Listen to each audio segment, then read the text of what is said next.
जय जिनेन्द्र। वन्दितु सर्वसिद्धे ध्रुवममलमणोवमं गतिं पते वोच्छामि समयपाहुड मिणमो सुध केवली फणिदम्। पंच परमेष्ठी भगवान की जय। आचार्य भगवान श्री कुंद कुंद स्वामी महाराज की जय। आचार्य भगवान एक श्री विद्यासागर जी महाराज की जय। पिछली ज्ञानशाला की कक्षा में हमने समझा था जो बहिरात्मा जीव है वह शरीर और आत्मा को एक मानता है।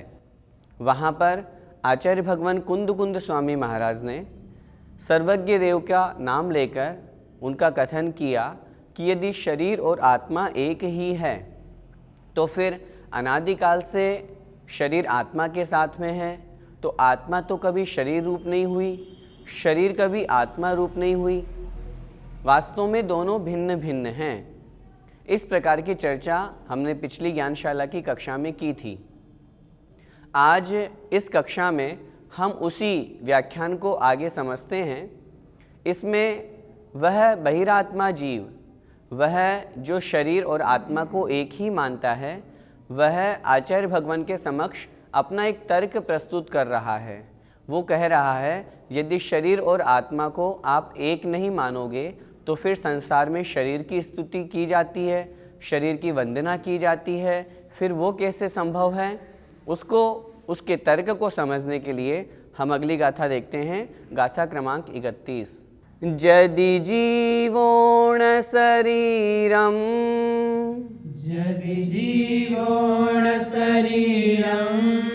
तित्थरयायरिय संतुदी चेव।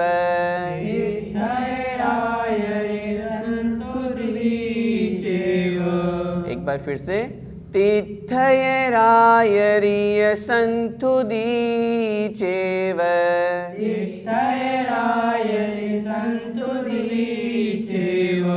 सौवाविहवदिमिच्छा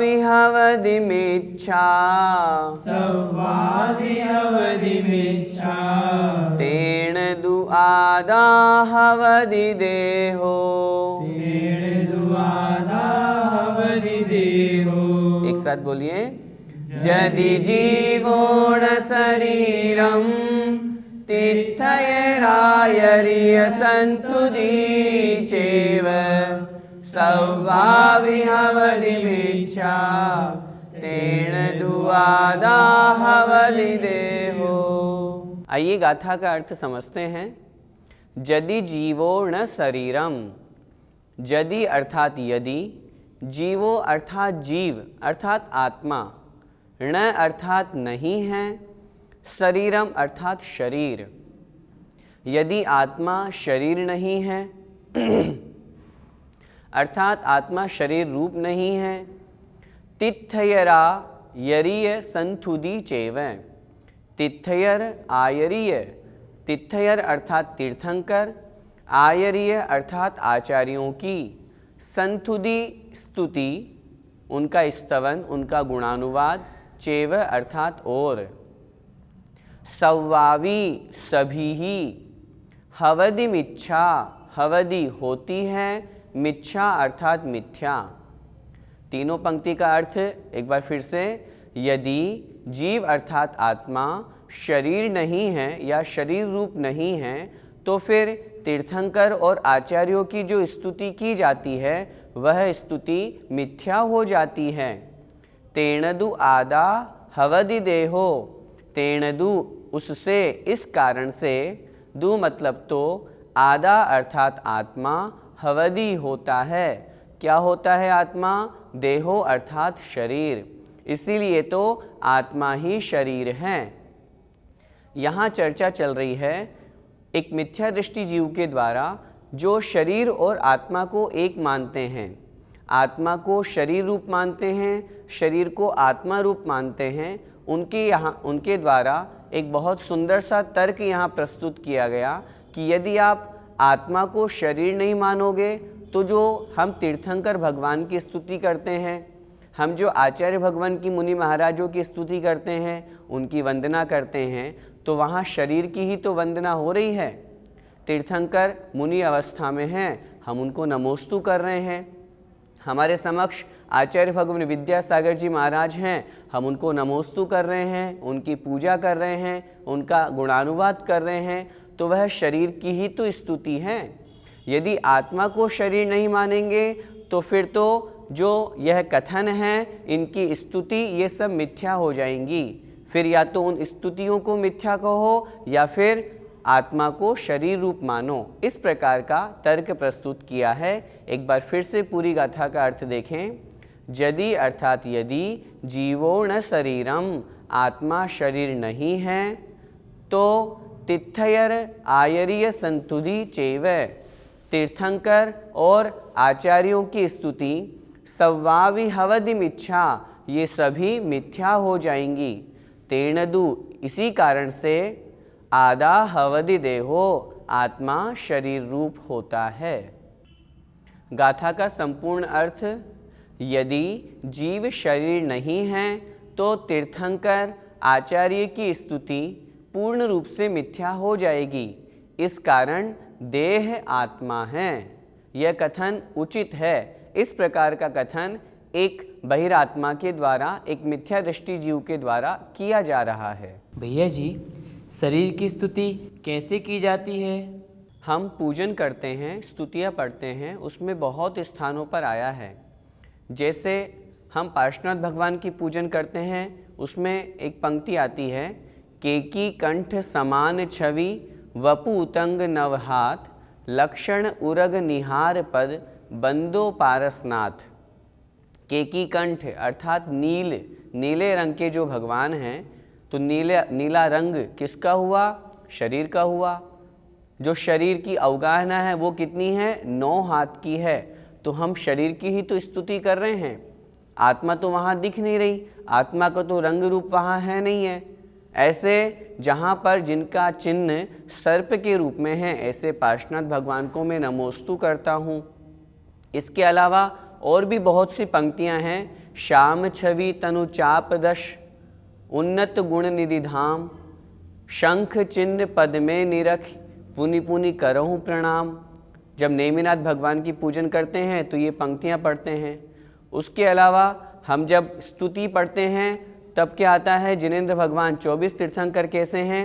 2 नीले 2 लाल जिन, 2 गोरे भगवान, 2 तीर्थंकर जी हरे, 16 स्वर्ण समान। तो ये सब जितनी स्तुतियाँ हैं, ये सब शरीर की ही तो है।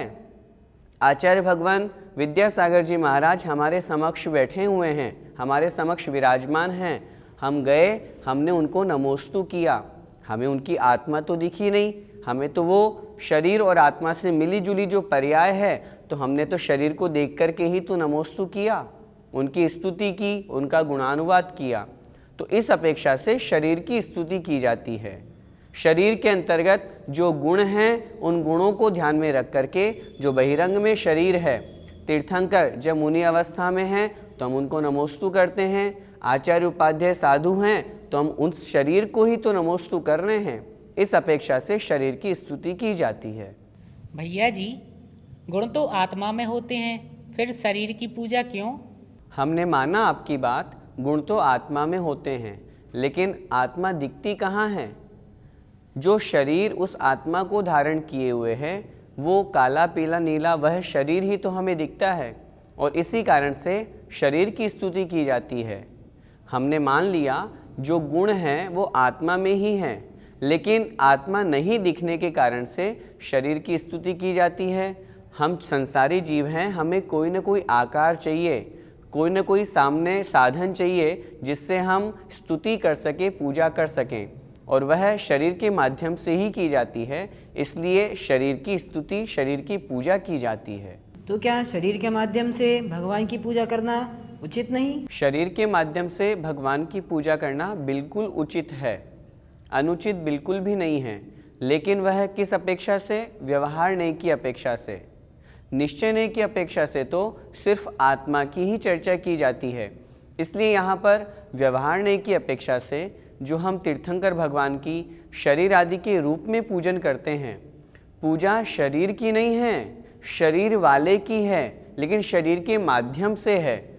इस कारण से वह भी व्यवहार नय से ही पूजनीय कहा गया है, वो भी व्यवहार नय से ही पूज्य है। चूँकि हम समय सारजी पढ़ रहे हैं और यहाँ पर जो कथन किया गया है वह मुख्यतः से निश्चय नय को लेकर के किया गया है। इस कारण से जहाँ निश्चय नय की प्रधानता है वहाँ पर व्यवहार नय गौण हो जाता है। आचार्य भगवान कुंद स्वामी महाराज इसीलिए समय सारजी में आत्मा को विशेष ध्यान में रख करके निश्चय नय का कथन कर रहे हैं, और व्यवहार में हम जो पूजन स्तुति करते हैं वह बिल्कुल ठीक ही है। हम ऐसा न समझें कि यहाँ पर जो शरीर आदि रूप जो तीर्थंकर भगवान की पूजन की जा रही है वो व्यर्थ है, वो गलत है। बहुत से लोगों ने इसी कारण से समय सारजी को पढ़ करके जिनेंद्र भगवान की पूजन करना छोड़ दिया।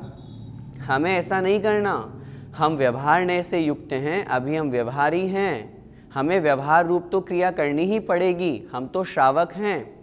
हमें कथन समझना है, व्यवहार नय से पूजन करना उचित है, निश्चय नय से उचित नहीं है। जब तक हम व्यवहार नय में हैं, उस रूप प्रवर्तन कर रहे हैं, श्रावक रूप में हैं, तो हमें तो पूजन करनी ही चाहिए। हम श्रावक हैं, श्रावक के षट आवश्यक में सबसे पहला कर्तव्य आता है देव पूजा।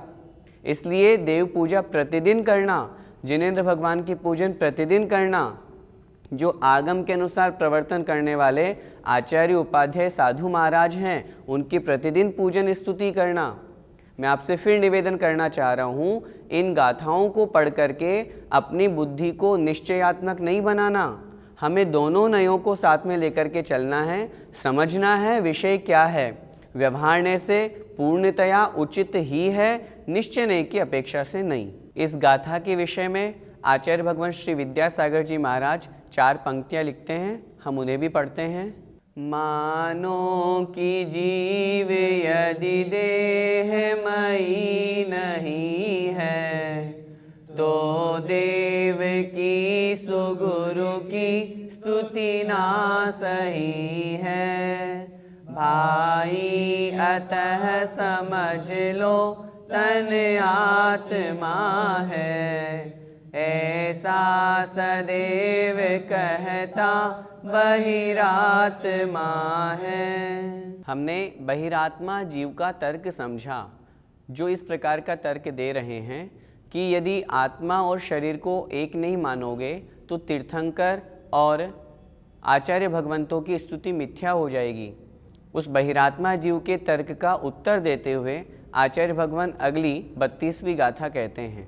व्यवहारिणयो भासदी,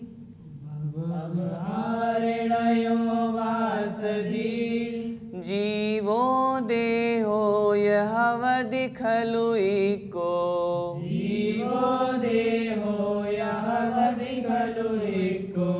न दुणिच्छयस जीवो,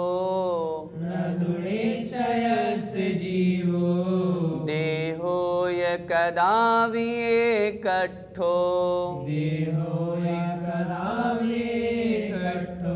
बोलिए। व्यवहारिणयो भासदी, जीवो देहो यहवदि खलु इको, न दुणिच्छयस जीवो, देहो य कदा विएकट्ठो। गाथा का अर्थ एक बार फिर से अर्थ समझते हैं। व्यवहारिणयो भासदी, व्यवहार ने कहता है कि जीव और शरीर एक ही है, परंतु निश्चय ने कहता है कि जीव और शरीर एक नहीं हैं। पिछली गाथा में जो एक बहिरात्मा जीव के द्वारा कथन किया गया था कि यदि आत्मा और शरीर को एक नहीं मानोगे तो फिर जो शरीर की स्तुति देखी जाती है, जो तीर्थंकर आचार्यों की स्तुति देखी जाती है, वो सब स्तुतियाँ मिथ्या हो जाएंगी। उस व्यक्ति का उत्तर देते हुए आचार्य भगवान यहाँ पर कह रहे हैं, आपका कथन उचित है, लेकिन व्यवहारने की अपेक्षा से आत्मा और शरीर एक है और निश्चित रूप से एक ही है। लेकिन जब हम निश्चय का कथन करेंगे तो आत्मा अलग है, शरीर अलग है, वो दोनों एक नहीं हैं। इसलिए जो स्तुति आदि की जाती है वो व्यवहारण्य की अपेक्षा से बिल्कुल उचित है, निश्चय की अपेक्षा से उचित नहीं। स्तुति दो तरह से, व्यवहारण्य की अपेक्षा से जो हम शरीर आदि की स्तुति करते हैं, तीर्थंकर की, भगवान के, आचार्य महाराज के शरीर रूप उनकी स्तुति जो की जाती है वो व्यवहारण्य की अपेक्षा से बिल्कुल उचित है। हमें यह भी समझना है व्यवहारण्य से जो शरीर की स्तुति की जाती है वह शरीर की स्तुति नहीं, उस शरीर वाले की स्तुति है।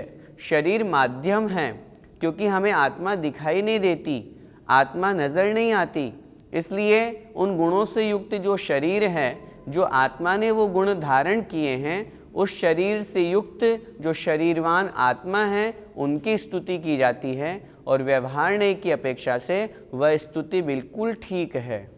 गाथा का पूरा अर्थ देखते हैं। व्यवहारण्य जीव और देह को एक बतलाता है, किंतु निश्चय से जीव और देह कभी भी एक नहीं हैं।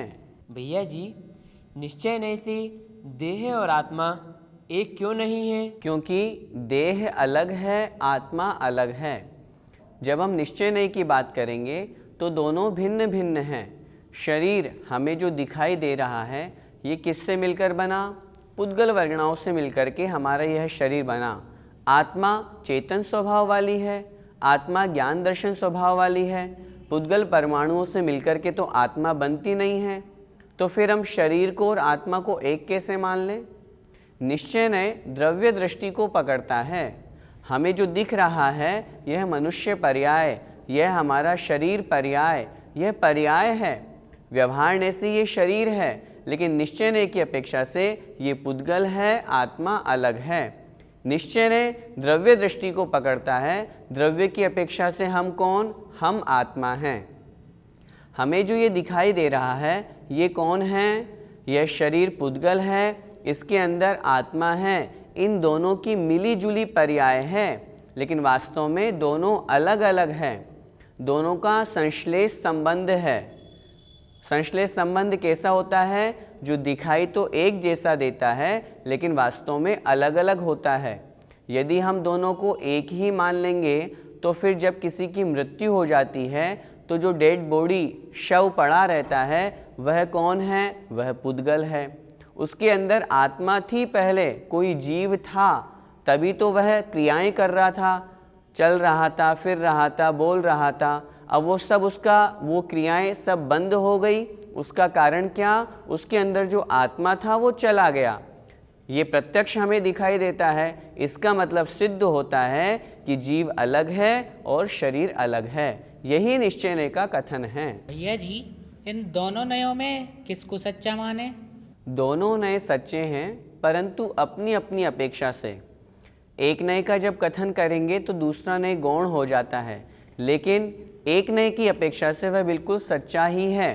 हम किसी एक नए को सच्चा, किसी एक नए को झूठा नहीं कह सकते। यदि एक नए को सच्चा और एक नए को झूठा कहेंगे तो फिर तो एकांत हो गया, और एकांत तो मिथ्यात्व के भेदों में ग्रहण किया जाता है। कथन अपेक्षाकृत किया गया है। जब हम व्यवहारण्य की बात करेंगे तो शरीर के माध्यम से शरीरवान की पूजा की जाएगी। जब हम निश्चय का कथन करेंगे तब सिर्फ आत्मा की स्तुति, आत्मा के गुणों की चर्चा की जाएगी। ऐसा नहीं समझना कि व्यवहारण्य झूठा है। तीर्थंकर भगवान की, आचार्य भगवंतों की स्तुति करना मिथ्या है, ऐसा नहीं है। वो निश्चय की अपेक्षा से कथन किया गया है, व्यवहारण्य की अपेक्षा से वो बिल्कुल ठीक है। हम जो भगवान की पूजन करते हैं, स्तुति करते हैं, वो व्यवहारण्य की अपेक्षा से बिल्कुल सही है। स्तुति दो तरह से, व्यवहारण्य की अपेक्षा से, निश्चय की अपेक्षा से। जब हम व्यवहारण्य की अपेक्षा से स्तुति पूजन करते हैं तो जो हमने चर्चा की, शरीर के माध्यम से भगवान इतने धनुष के, इतने अवगाहना वाले, इस रंग के, इन गुणों से युक्त, उनकी हम पूजन कर रहे हैं व्यवहार की अपेक्षा से। निश्चय की अपेक्षा से जब पूजन की जाती है, स्तुति की जाती है, तब जयवीत राग विज्ञान पूर आदि जो हम पंक्तियाँ पढ़ते हैं, जो राग द्वेष से रहित जो आत्मा है उनकी जय हो, उनको नमोस्तु। अरिहंत भगवान की जो परिभाषा बताई गई है उसके अंतर्गत लिखा, नट्ठट्ट कम्म देहो नट्ठ चदुघाई कम्मो दंसण नाण सुह वीर्य मयो सुह देहत्थो अप्पा शुद्धो अरिहो विचिंतिज्यो। इस गाथा में अरिहंत भगवान के लिए लिखा।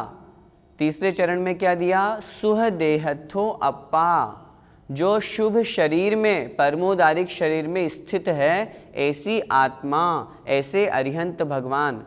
ये जो स्तुति हुई ये निश्चय नय की अपेक्षा से, क्योंकि इसमें आत्मा की स्तुति है। निश्चय नय द्रव्य को विषय करता है, व्यवहार नय पर्याय को विषय करता है। इसलिए दोनों अपनी अपनी अपेक्षा से बिल्कुल सही है। जब पर्याय रूप कथन किया जाएगा तो व्यवहार ने सच्चा माना जाएगा, जब द्रव्य रूप कथन किया जाएगा उस समय निश्चय ने सच्चा माना जाएगा। भैया जी, दोनों प्रकार की स्तुतियों में से अच्छी स्तुति कौन सी है? दोनों प्रकार की स्तुति अपनी अपनी अपेक्षा से सही है।